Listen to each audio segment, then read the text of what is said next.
Nous allons voir maintenant un nouveau tutoriel concernant la formation DSN sur Ciel Paye Évolution 2017 sur les arrêts de travail, mais surtout comment donc effectuer les signalements arrêts de travail lorsqu'effectivement vous avez des salariés malades. Donc l'intérêt c'est de se laisser guider par l'assistant lorsque vous êtes ici. Vous voyez, quand vous cliquez sur le bouton salarié, vous avez après ici un bouton arrêt de travail. Donc là, l'intérêt, c'est qu'on va se laisser guider par l'assistant. Donc ici, première chose, je vais indiquer le motif d'arrêt de travail. Donc je vais dire, mettons, c'est un arrêt maladie. Je vais indiquer le début de l'arrêt. Donc là, par exemple, on est au mois de novembre. Je vais dire, mettons, pourquoi pas le 23 novembre. Voilà, allez, on va dire que c'est du 23, allez, au 25. Voilà.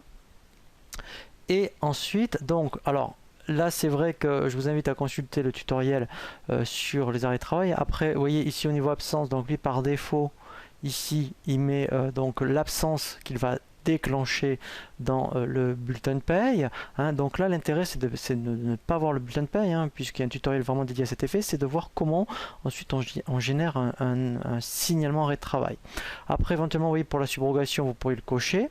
Donc, en fait, quand vous avez fini la démarche ici de l'arrêt de travail, il faut surtout pas oublier en bas, ici, vous voyez, de cliquer sur le bouton signaler. C'est ça, en fait, qui va déclencher l'enregistrement quand on va générer donc un signalement, puisque c'est indépendant de la DSN mensuelle. Donc ça, en fait, si vous avez par exemple au mois de novembre plusieurs salariés malades, il faut le faire autant de fois que vous avez de salariés concernés et cliquer sur le bouton signaler. Voilà. Voilà, et là, vous voyez, voilà, donc là, il va bien me faire, vous voyez, toutes ces étapes. Donc là, il est en train d'exporter la DSN. Voilà, donc sur le même principe que la DSN fin de contrat, vous voyez, donc là, elle est en gras, ça veut dire en fait qu'elle n'a pas été encore générée, mais elle est bien ici, donc je dirais dans la bonne arborescence sur tout ce qui est signalement arrêt de travail. Donc en fait, je vais double-cliquer, vous voyez, donc sur la déclaration. Voilà, donc après, sur le même principe, vous voyez, je pourrais faire contrôler. Voilà, donc là, il y a quelques erreurs, mais vous voyez, c'est vraiment des erreurs, vous voyez, c'est pas méchant, c'est des erreurs administratives. Donc c'est un peu comme sur la fin de contrat, donc c'est pour ça qu'il vaut mieux le corriger dans le dossier, qu'à chaque fois, vous voyez, de le corriger salarié par salarié. Donc là, je vais le faire pour qu'après, on n'ait plus d'erreurs. Donc en fait, c'est uniquement, vous voyez, le mail de l'émetteur et le téléphone. Et pareil pour le déclarant. Donc là, je vais le faire à ce niveau-là. Donc c'est ici, vous voyez qu'il faut absolument que j'indique donc le téléphone.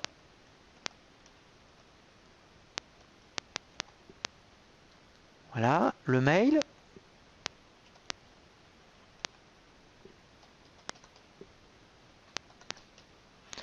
Voilà, donc là maintenant, je peux faire enregistrer.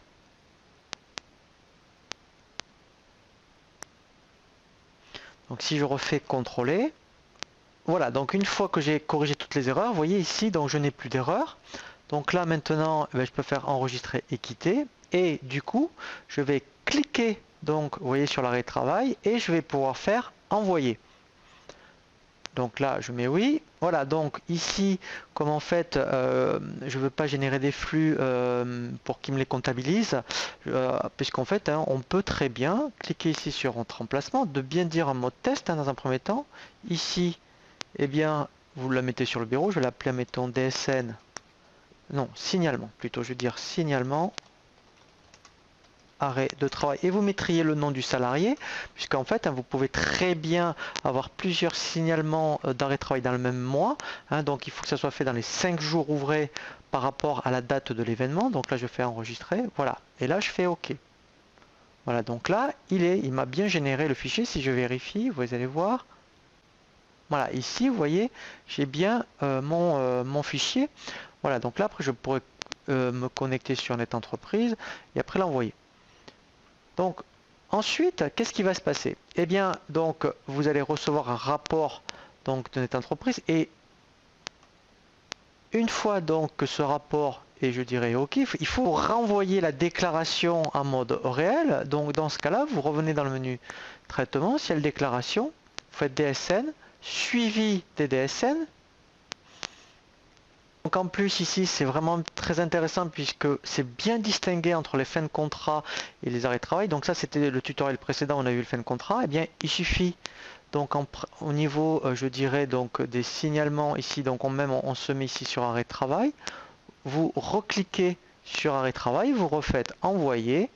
Voilà, et ici en fait vous refaites la même chose au niveau remplaçant, sauf que là vous la mettez en mode test. Voilà, donc vous voyez c'est relativement simple, hein. Donc une fois que vous avez donc le feu vert de notre entreprise, hein, voilà, il suffit de revenir dans les suivis de DSN, resélectionner l'arrêt de travail et de refaire envoyer.